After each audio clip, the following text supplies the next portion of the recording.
어제 도내 학교 세 곳 중 한 곳은 라돈 농도가 기준치를 넘었다는 보도 전해드렸는데요. 방사성 가스로 인체에 치명적일 수 있는 유해 물질인 라돈은 학교에서만의 문제는 아닙니다.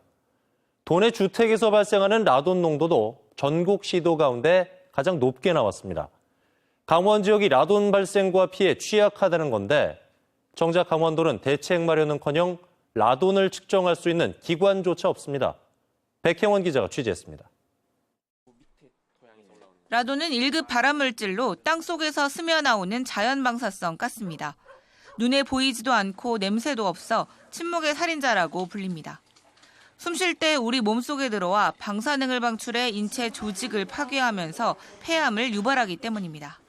미국에서 통계 자료에 의하면은 1,000명 중에 흡연자 중에서는 한 60명 정도가 폐암에 걸린다고 알려져 있고요.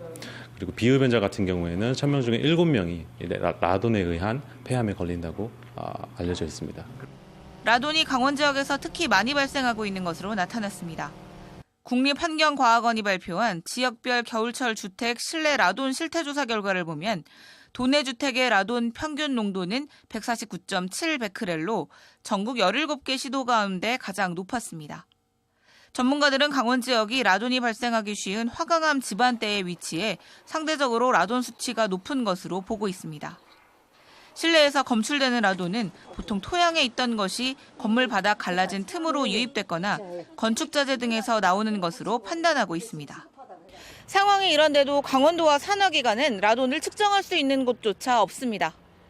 강원도와 도보건환경연구원에 확인해봤지만 실내 공기질 담당자만 있을 뿐 라돈을 따로 담당하는 직원은 물론 측정할 수 있는 기기도 없다고 밝혔습니다.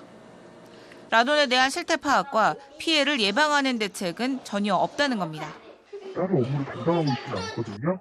저희는 그걸 따로 라돈을 측정을 하고 있지는 않아요. 전문가들은 집의 구조와 창문 크기에 따라 다르지만 하루 10분 이상 3-4번 정도 환기를 시켜주는 것이 주민 스스로 가장 손쉽게 라돈 농도를 낮추는 방법이라고 조언합니다. 지환 뉴스 백혜원입니다.